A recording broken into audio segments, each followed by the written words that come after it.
Ating simulan ng umaga ng mga balitang dapat nating malaman sa 774 Balita Ngayon. 30 minutong pag-uulat ng mga impormasyon at pangyayari sa loob at labas ng bansa. 774 Balita Ngayon. Kasama sina Joel Malasakit Mangorospe at Darlene Olanyo. Kasama ang buong puwersa ng 774 News Team. 774 Balita Ngayon. Sa himpilang pinagkakatiwalaan sa balita at serbisyo publiko. DWWW 774, your ultimate news and music radio. At ngayon, narito ang inyong tagapagbalita.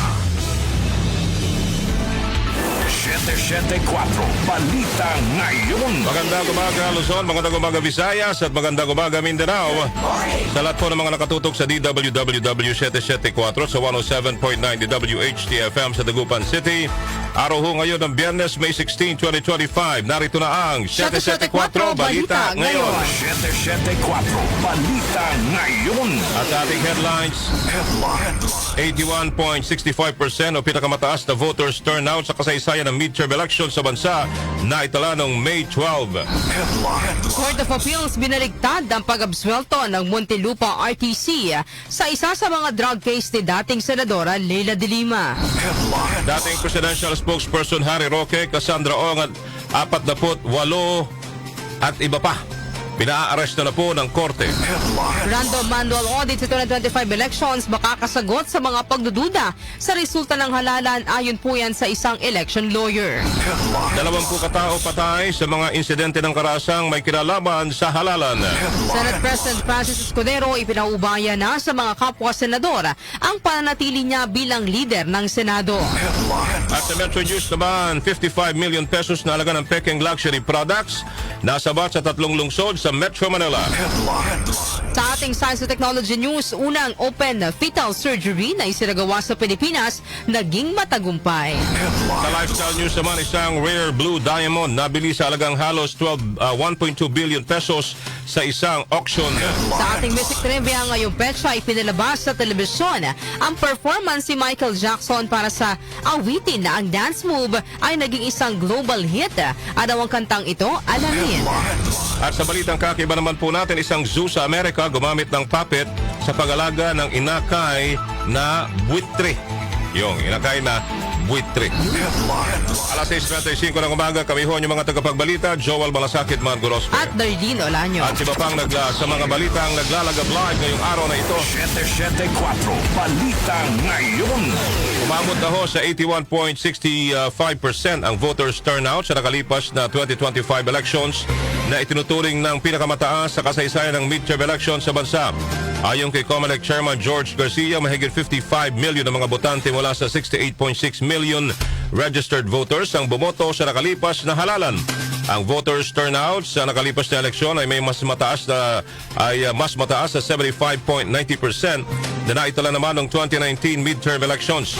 Gayunman, sinabi ni Garcia na mananatili itong hindi pa pinal hanggat hindi pa nakukumpleto ang canvassing ng boto ng lahat ng boards of canvassers.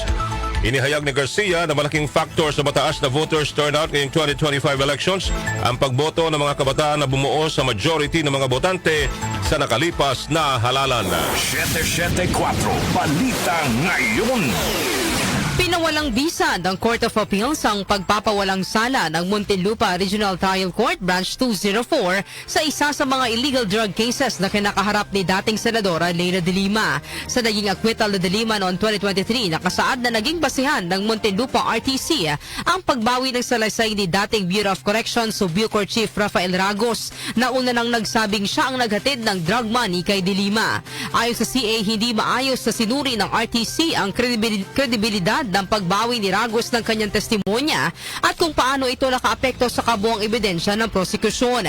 Inihayag pa ng CA na walang naging pagsusuri sa ibang testigo ng prosekusyon at hindi rin tinukoy kung alin sa mga elemento ng drug trading charge ang hindi napatunayan. Bunsod ng mapawalang bisa sa naunang desisyon ng RTC na acquittal ay pinag-utos ng CA na muling ibalik sa Muntinlupa Court ang kaso para sa panibagong pagdinig. Samantala, pagkuha kina presumptive Congressman Attorney Shal Jokno at Attorney Leila de Lima sa prosecution team makakadagdag sa abilidad ng Kamara. Conde Batak sa report. Naniniwala si Senate President Cheese Escudero na makadaragdag sa kakayahan ng prosecution team ang pagpasok ni na presumptive party list Congressman Attorney Chel Jokno at Attorney Laila de Lima oras na magsimula ang impeachment trial laban kay Vice President Sara Duterte. Ayon kay Escudero, parehong practitioners ang dalawang bagong kongresista kung saan si Jokno ay isang human rights lawyer habang si De Lima naman ay isang election lawyer bago naging kalihim ng DOJ at senadora. Kaya naman sa tingin ng mambabatas, makadaragdag talaga sa abilidad ng prosekusyon sa pagpresenta ng kaso laban kay VP Duterte ang pagpasok sa prosecution team ni na Jokno at De Lima. Iginit naman ni Escudero na labas na ang Senado sa kung sinong abogado o prosecutor ang pipiliin ng Kamara na kumatawan sa kanila sa impeachment court. Hindi rin anya pangimasukan ng impeachment court ang pagpili ng mga defense lawyers ni VP Duterte na magtatanggol sa kanya sa paglilitis. Conde Batak ng DWWW 774, your ultimate music radio. Maraming salamat, Conde Batak. 774 Balita Ngayon. Samantala, presumptive Congressman Attorney Laila de Lima at Attorney Chel Jokno, malaking tulong para mapanagot si Vice President Sara Duterte. Narito pa ang detalye at ni Grace Mariano. Grace? Pabor si House Deputy Majority Leader at La Union Representative Paulo Ortega V sa posibleng pagsali ni na dating Senator Laila de Lima at human rights lawyer Attorney Chel Jokno sa House Prosecution Team para sa impeachment trial ni Vice President Sara Duterte. Kumpiyansa si Ortega na ang presensya ni na de Lima at Jokno ay magdadala ng matinding lakas sa legal na aspeto at lalong magpapatibay sa kredibilidad at integridad ng pagpapanagot sa opisyal ng gobyerno. Ayon kay Ortega, malaking bagay sina de Lima at Jokno hindi lang sa legal na usapin kundi sa moral na aspeto ng impeachment trial ni VP Duterte. Ipinagmalaki ni Ortega na sina de Lima at Jokno ay kapwa kinikilalang mga eksperto sa batas at matagal ng kritiko ng mga pag-abuso sa karapatang pantao kaya ang pagsama nila sa prosecution panel ay magpapabigat sa impeachment case laban kay VP Sara. Nakita po natin sa hearings po ng Quadcom, very active po yung participation nila. Welcome development po to para sa ating prosecution team kasi alam naman po natin kung sa kalidad lang sa veteran leadership, sigurado pong sobra-sobra po yung kanilang maitutulong sa experience na maiaambag sa ating prosecutors. Yan ang pahayag ni Congressman Paulo Ortega V. Ito si Grace Mariano para sa DWWW 774, your ultimate music radio. Sa iyo, Grace Mariano, at sa oras na alas 6:40 ng umaga, ipinagutos po ng Korte ang pagdakip kina dating Presidential Spokesperson Harry Roque, Cassandra Ong at 48 iba pa. Ito ay dahil sa kasong qualified human trafficking na may kinalaman sa Lucky South 99 Scam Hub sa Porac, Pampanga. Batay sa nalabas na kautusan ng Angeles, Pampanga Regional Trial Court Branch 118, may probable cause o basihan ng mababang hukuman kaugnay sa sinailampang reklamo laban sa akusado o sa 50 akusado. Wala namang inirekomendang piyansa ang korte. Bababatid na kasalukuyang nasa the Netherlands si Roque at humihiling ng asylum. Noong Abril, sinabi ni DOJ Undersecretary Nicholas T. na hihilingin nila sa International Criminal Police Organization or Interpol na mag-issue ng red notice laban kay Roque sa oras na lumabas na ang warrant of arrest laban dito. 774 Balita Ngayon. Naniniwala ang election lawyer na si Attorney Romulo Macalintal na walang basihan upang magsagawa ng manual recount ang COMELEC sa resulta ng 2025 midterm elections. Sa panayam ng 774 kay Macalintal, sinabi nitong dapat hintayin ng publiko ang resulta ng random manual audit ng COMELEC dahil dito malalaman kung mayroong discrepancy sa physical count at electronically transmitted na resulta. Hintayin na lang natin siguro, lalong-lalo na doon sa mga may pagdududa, ay hintayin natin itong resulta ng random manual count. Kasi yung random manual audit na ito ang magpapatunay kung talagang tama yung mga pagbilang ng mga makina na yan. So, dyan natin makikita ngayon kung may discrepancy, ang mga nasabing mga resulta as between the physical count of the ballots at saka yung electronically transmitted results. Inihiyag pa ni Makalintal na mula noong 2010 automated elections, lahat ng random manual audit ay nagtutugma sa electronic count kaya walang election protest na nagtatagumpay. Dagdag pa ni Makalintal, itinakda sa batas ang pagsasagawa ng random manual audit para sa automated elections para malaman kung tama ang naging resulta ng eleksyon kaya hindi na kailangan ng manual recount. Samantala, binigyan naman ni Makalintal ng 90% na grado ang COMELEC para sa nakalipas sa 2025 elections. Ayon kay Makalintal, bagaman mayroong mga glitches sa mga makina, ay may tuturing naman itong isolated case at lahat naman ng balota ay nabilang. Yun para sa akin 90% ang grade ko para sa COMELEC, dahil sa maaari may mga konting glitches nga, may mga konting mga makina hindi nag-function, pero yan naman ay sa iba't ibang mga areas, hindi concentrated sa isang area lamang. So I call this isolated cases lamang na hindi dapat ipangamba. And as a matter of fact, kahit nagkaroon ng pagkakasira yung mga makina na yun, nabilang naman yung mga balota nung dumating yung mga makinang nasira o hindi nag-function. Walang balotang hindi nabilang. Yan po ang pahayag ni Attorney Romulo Makalintal, election lawyer. 774 Balita Ngayon. At iba pa naglalagab live na balita, umabot na ho sa 20 katao ang nasawi sa 49 na naitalang insidente ng karahasan mula nung magsimula ang election period noong January 12 para sa May 2025 midterm elections. Ayon kay PNP spokesperson Brigadier General Jean Fajardo, karamihan sa mga nasawi ay naiulat sa Cordillera Administrative Region o CAR at bukod sa mga nasawi, nakapagtala rin ng PNP ng 31 kataong sugatan o nasugatan sa mga insidenteng may kinalaman sa eleksyon. Sinabi ni Fajardo na karamihan sa mga election-related incidents ay may kinalaman sa pamamaril na nasa 24 na kaso. Nakapagtala rin ng PNP ng mga insidenteng may kinalaman sa pagpapasabog, pananakot, vote buying, harassment at iba pa. Sa 49 na validated na insidente, 24 ang kasalukuyang isinailalim sa investigasyon, 19 ang naisampa na sa prosecutor's office at tatlo ang umabot naman sa arraignment ng mga suspect. 774 Balita Ngayon. Mga sampot naman sa vote buying, pananagutin ng COMELEC. Narito ang balita mula kay Gina Mape. Gina. Tuturuan ng leksyon ng Commission on Election ang mga sangkot sa vote buying na nahaharap sa mga kaso sa COMELEC. Ayon kay Chairman Jojerin Garcia, hindi tigilan ng mga kaso ng vote buying hanggat walang napapanagot. Sinabi ni Chairman Garcia na hindi makina at balota ang issue dahil ang nakakaapekto sa pagboto ay mismong ang pamimili ng boto. Pinag-aaralan ng poll chief kung ang pagboto ng isang botante ay dahil sa kanyang paglalais na makaboto o dahil sa nabili lang ang kanyang boto. Dahil dito, nanindigan si Chairman Garcia na pananagutin ang mga sangkot sa vote buying activities sa katatapos ng May 12, 2025 midterm elections. Ako si Gina Mape ng DWWW 774, your ultimate music radio. Maraming salamat sa iyo, Gina Mape. 774 Balita Ngayon. Ipinaubaya na ni Senate President Francis Escudero sa mga kapwa niya senador kung mananatili pa ba siya bilang leader ng Senado sa pagpasok ng 28th Congress sa Hulyo. Gayunman, sinabi ni Escudero na sang-ayon sa rules ng Senado, magkapatuloy ang panunungkulan ng Senate President kung hindi pa ito tapos ng termino at mapapalitan lamang ito kung mayorya sa mga senador ang nagpasyang palitan siya sa pwesto. Inihiyag ito na Escudero makaraang sabihin ni dating Senate President Tito Soto na handa siyang tanggapin ang posisyon sakaling naisi ng mga kapwa niya senador na pamunuan niya ang Senado. Sinabi naman ni Escudero na hindi lang naman si Soto ang maaaring maging leader ng Senado dahil kahit sino naman ay maaari maging Senate President basta makukuha nito ang suporta ng hindi mababa sa 13 senador o ng mayorya. All 24 senators, I think that way. Sino man sa amin, kabilang si Senator Soto, ang may bilang hindi niya dapat talikuran yung responsibilidad at yung hamon na yon na binibigay na kumpiyansa ng mayoriya ng mga senador sa taong yon.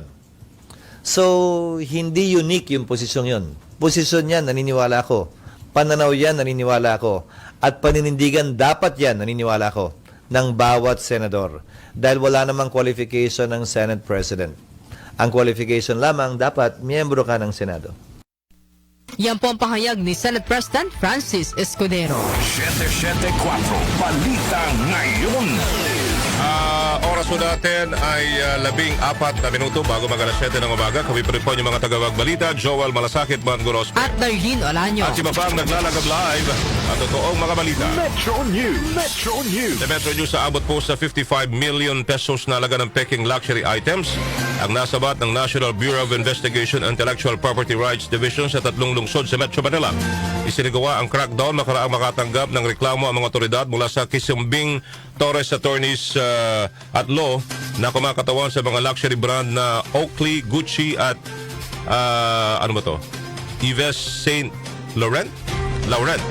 Kasunod dito ay sinilakay ng mga otoridad ang tindahan ng AJS sa online at sa Rigayaw online sa Parañaque noong May 6 kung saan nakumpiska ang mahigit 1,000 piraso ng peking produkto ng Oakley na nagkakalaga ng 3.5 million pesos.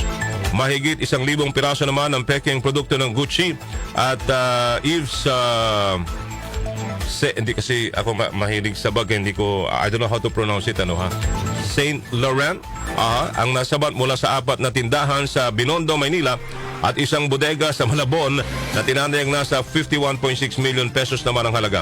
Maharap po sa kasong paglabag sa Section 155 at 168 na may kognayan sa Intellectual Property Code of the Philippines ang mga suspect. Ang hirap kasi pronounce yung mga... Pag hindi ka bumibili ng mga gano'n, no? Sorry, yung mga luxury item. Hindi kasi ako bumibili ng ganyan. Pero how do I pronounce it? Saint Laurent. Saint Laurent. Wow, shock. Pilipino ako, hindi naman ako Ayan. Parang ano ba to? Italy? Yung parang Gucci. European Alam ko pa brand. yung Gucci, pero yung Saint Laurent. French. Sorry. Hindi ako marunong mag-French. Pero marami akong French. Yan, French. Saint Laurent. Foreign exchange rates. Foreign exchange rates. Narito na po ang update sa ating foreign exchange rates. Ang palitan ng piso kontra dolyar ay nasa 55 pesos and 80 centavos, 62 pesos and 37 centavos naman ang palitan ng piso kontra euro, habang ang British pound ay nasa 74 pesos. Ang palitan naman ng piso kontra Saudi Riyal ay nasa 14 pesos and 86 centavos, habang ang Japanese yen ay nasa 38 centavos.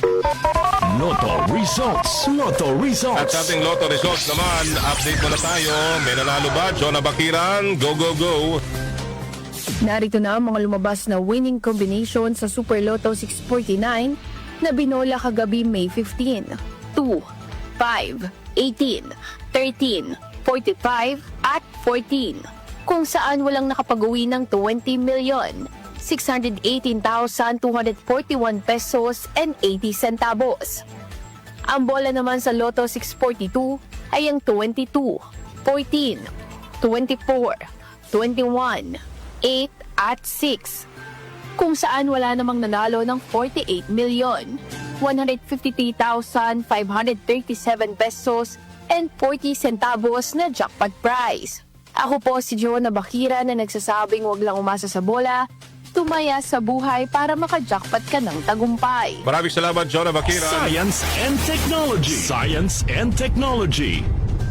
Unang open fetal surgery na isinagawa sa Pilipinas naging matagumpay. Detalye po ay hatid ni Rose May Miranda. Matagumpay na naisagawa ng team ng Philippine Children's Medical Center o PCMC, katuwang ang mga eksperto mula sa Colombia, ang unang fetal surgery sa Pilipinas para sa myelomeniingocele.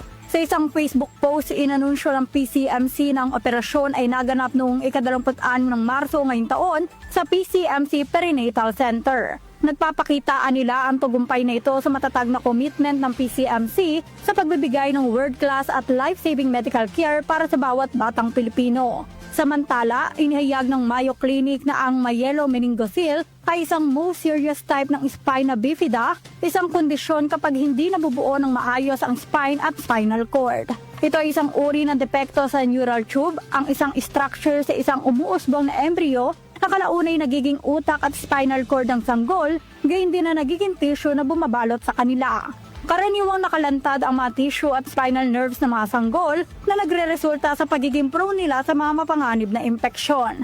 Ang myelomeniingocele na kilala rin bilang open spina bifida, kung saan bukas ang spinal canal kasama ang ilang vertebrae sa ibaba o gitnang likod, ay maaaring maging sanhi ng pagkawala ng kakayahang maigalaw ang mga binti, gayon din ang bladder at bowel dysfunction. Ako si Rose May Miranda Para sa DWWW 774, Ultimate Music Radio. Maraming salamat, Rose May Miranda. Sabi, balikan natin yung mga ganyang operation kasi alam mo, delikado yan eh. Kunting pagkakamali mo lang, di ba? So, Kaya talagang ang galing ng ating mga doktor, no? Galing. Kaya may kikwento ako sa tungkol dyan sa yung operasyon naman sa ulo kung ano nangyari. Mamaya ha. Lifestyle News. Lifestyle News. Sa Lifestyle News, isang rare blue diamond nabili ho sa halagang halos 1.2 billion pesos sa isang auction. Detalyated po ni Mika Fajardo. Umabot sa $21.5 million o halos 1.2 billion pesos ang halaga ng isinabastang rare blue diamond sa Geneva, Switzerland. Ayon sa auction house ng Sotheby, maraming nagbed para sa The Mediterranean Blue na isang matingkad na asul na brilyante na tumitimbang ng 10.3 carats at tinatayang nagkakahalaga ng $20 million o halos 1.11 billion pesos. Nagsimula ang pagbid sa 9 na milyong Swiss franc o mahigit 597 million pesos na inulan ng mga sunod-sunod na bid bago tuluyang naibenta sa isang pribadong kolektor sa Estados Unidos sa halagang 17.9 million franc o mahigit 1.12 billion pesos. Pumagaw ng pansin ng mga nasa diamond industry ang Mediterranean Blue dahil bibihira na lamang ng makapagmina ng blue diamond at dahil na rin sa laki nito. Kamakailan lang nang namina ito mula sa Cullinan, South Africa. Bago ang final showing sa Geneva nitong Martes, kabilang ito sa debut exhibition ng auction house sa Abu Dhabi noong nakaraang buwan, kung saan ipinakita ito kasama ng 7 iba pang rare diamonds at gemstones na nagkakahalaga ng mahigit $100 milyong dolyar. Ako po si Mika Fajardo ng DWWW 774, your ultimate music radio. Nakakatakot yung suot yan. Takawan Lalo yan. na pag alam nilang ganung halaga, tapos isusuot mo lang correct. kahit nga sa anong okasyon eh. Alam mo, pati yung okasyon pinapasok na ngayon ng mga kawatan eh. Na kumwari nagjo-join na rin sila sa mga nananamantala. Diba, ikaw kaya gusto mo magsuot na ganyan? Biyok mo yun dyan. Oo, sa bahay mo na lang isuot. Ay, At depende kung marami kang bodyguard. Yun lang. Diba? Oo. Okay, Mika Fajardo, maraming salamat. Music Trivia. Music Trivia. Sa ating pong music trivia, ngayong petsa ipinalabas sa telebisyon ang performance ni Michael Jackson para sa awitin na ang dance move ay naging isang global hit. Ano po ang kantang ito? Alamin natin sa music trivia ni Kenny Gacosta. Blessed Friday morning! Narito na ang hatid ko sa inyong music trivia. Ngayong petsa na ito, May 16 taong 1983, ipinalabas sa unang pagkakataon sa telebisyon sa Amerika ang tape performance ni King of Pop Michael Jackson para sa awitin na Billie Jean. Ang Billie Jean ay bahagi ng album ni Michael Jackson na Thriller na inilabas noong 1983. Nag-top sa Billboard Hot 100 ang awitin sa loob ng 3 linggo. Ang performance ni Michael Jackson para sa Billie Jean ay kinuna noong March 25, 1983 sa Pasadena Civic Auditorium sa California para sa Motown 25th Anniversary TV Special. Sumikat ang Billie Jean hindi lamang dahil sa musika nito, kundi lalo sa dance step o choreography nito na bahagi ang tinawag na moonwalk. Sa pagsasayaw ng signature style na moonwalk, ipinapakita ang toe stand, funky leg kicks at paglalakad ng patalikod o backslide ngunit tila paabante pa rin. At yan, hatid ko sa inyong music trivia. Ako po si Kenny Gacosta para sa DWWW 774, your ultimate music radio. Maraming salamat, Kenny Gacosta. Alam mo nung panahon namin, partner? Yung moonwalk, yan, Oo, yung sinasayaw, uso talaga yan. Grabe na, dati, pati yung pantalon niya, ginagaya namin. Kasi payat pa rin naman tayo nun eh. Pati yung pagsayaw niya, lahat yun. Tumatawa si Papa C. Totoo naman. Ginaya niya din, kasi nakaka-relate siya. Iba nung panahon mo, di ba? Papa C, di ba? Nung panahon mo. Grabe ka naman sa panahon ni Papa C. Kaya naman nalalayo. Nauso talaga yun yung moonwalk. Yung moonwalk na yan. Basta yung kung ano yung forma ni Michael Jackson. Ginagaya talaga. Oo, totoo yun. Yung sapatos, di ba? Oo. Napupudpod dahil sa kaka-moonwalk. Sample daw. Nagre-request nila sa newsroom. Balitang kakaiba na lang muna ako. Balitang kakaiba. Isang zoo sa Amerika gumamit ng puppet sa pag-aalaga ng inakay na buitre, mga kaibigan. Balitang kakaiba ni Doc Justin. Doc? Yes, good morning, Joel at Darlene, mga kanyusik. Sa kauna-unahang pagkakataon sa loob ng 3 dekada, napita sa Bronx Zoo sa New York ang isang king vulture chick. Pero sa halip na inahing buwetre ay isang kamay na may suot na vulture puppet ang nag-alaga sa inakay. Ayon sa show, ang makulay at Italianong vulture puppet ay ginawa ng kanilang exhibition ng Graphic Arts Department. Layo nito na mapalaki ang ibon ng walang attachments sa nag-aalaga rito upang mapanatili ang natural na pag-uugali ng ibon. Hinihayag ng show na bukod sa paggamit ng puppet ay nagsusuot din na ang human caretaker ng baby vulture ng costumes na natatakpan ang kanilang mukha tuwing pinapakain ito.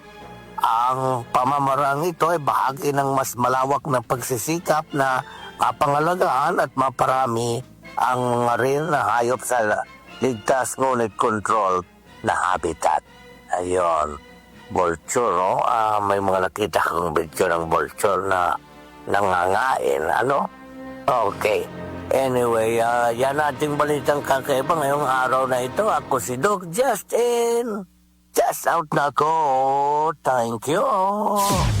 Maraming salamat, Doc Justin, mga kaibigan. Alright, sige. At yan po ang kabuuan ng ating balitan ngayong araw na ito ng Biyernes, mga kaibigan. Muli magkikita-kita tayo sa Lunes na.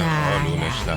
Okay, sa aming katanungan ho ngayon, o baka meron din ho kayong gustong bigyan ng opinion, mga kanyusik, sa ating mga balitang napakinggan ho ninyo. Free ho kami, wala hong problema. Maliban ho dun sa pinaka-main na topic natin today na bakit kaya sa tingin ho ninyo marami ang bumoto sa katatapos lamang na May 12 midterm elections, kasi sa kasaysayan nga daw ho, di ba? Yes, parang ngayon lang ito. Oo. History. Umabot sa 81.65% yung voters turnout sa isang midterm election sa bansa. Alright. Sige. At kami ho ang inyong mga naging tagapagbalita. Darlene Olanyo. Ako naman po, Joel Malasakit Mangoros. Dito po ang 774 Balita Ngayon. Maraming salamat. Alas 7 na po ng umaga. 774 Balita Ngayon.